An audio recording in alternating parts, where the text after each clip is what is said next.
یہ واقعہ جو ہوا ہے میں آپ کے سامنے رکھنا چاہتا ہوں. میں اور خواجہ سعد رفیق صاحب تھے. ہم وہاں ایک ریسٹورنٹ ہے کوسار میں, وہاں بیٹھے دونوں گپ شپ ماشاءاللہ کھانا کھا رہے تھے, اور لوگ کافی سارے لوگوں نے, فیملیز نے ہمارے دونوں کے ساتھ تصاویر بھی اتروائیں. 3 خواتین کارنر پہ بیٹھی تھیں. جب ہم اٹھ کے جانے لگے تو ویٹر, جو ہمارے ویٹر تو نہیں کہوں گا, وہ بھی ہمارے بھائی ہیں کام کرنے والے, تو وہ انہوں نے ہمارے ساتھ تصویریں بنائیں. تو اتنے میں خاتون کی آواز آئی کہ میں اب نہیں دہرانا چاہتا یہاں ٹیلی ویژن پہ, تو میں نے اور خواجہ صاحب نے کہا دفعہ نہیں. اتنے میں انہوں نے بددعائیں شروع کر دی اور ساتھ ہی اونچی اونچی چور چور کی آواز لگا دی.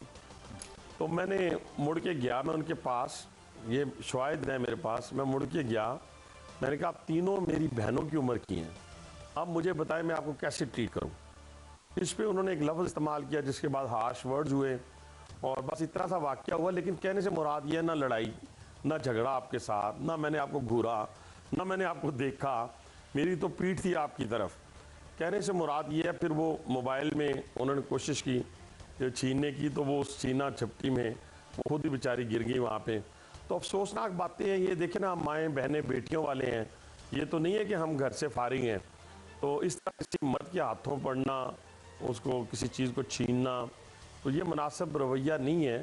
لیکن اس کے باوجود میں نے تو کسی اس لیے نہیں کی کہ یہ میرے لیے تو نہیں, ان کے لیے باعث شرم ہو سکتا ہے. میرے لیے کیا ہے, میں نے تو اپنے آپ کو ڈیفینڈ تو کرنا نا قاضی صاحب. بالکل یہ تو نہیں ہو سکتا کہ میں اپنا گریبان کسی کے ہاتھ میں بھی دے دوں, خواہ وہ خاتون ہو, بچہ ہو یا مرد ہو.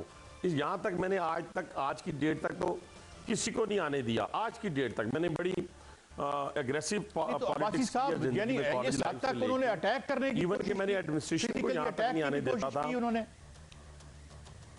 وہ میرا ہاتھ سے موبائل چھیننے کی انہوں نے کوشش کی, جو کہ میرے سے وہ چھین نہیں سکتی تھی, تو اس لیے میں نے یہ انہوں نے کیا.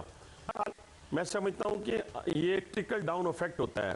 جب باپ گالی دیتا ہے تو بیٹا بھی گالی دے گا, صاحب جب لیڈر گالی دے گا تو کارکن بھی گالی دے گا. لیکن اگر ہم نے اس چیز کو نہ سنبھالا دیا اور ہم نے اپنے باؤنڈریز کے اندر نہ رہے, تو یہ دیکھیں نا, یہ چیزیں ہمارے جیسا, ہم تو پولیٹیکل ورکر ہیں, ہم کوئی وہ لوگ تو نہیں ہیں, کوئی شیور مرغیوں والا سٹائل تو نہیں ہے نا. ہم نے عزت کرنی ہے, عزت کروانی ہے. یہ کبھی نہیں ہو سکتا حنیف عباسی کی زندگی میں. یاد رکھیے گا کہ میں باؤنڈریز کبھی کراس نہیں کرتا. میں نے جیسے کہا نا, بیٹیاں بھی ہیں اس لیے بیٹیوں کے تقدس کو جانتے ہیں, بہنیں بھی ہیں بہنوں کے تقدس کو جانتے ہیں, والدہ محترمہ دنیا سے چلی گئی ہیں لیکن ماں کے تقدس کو جانتے ہیں.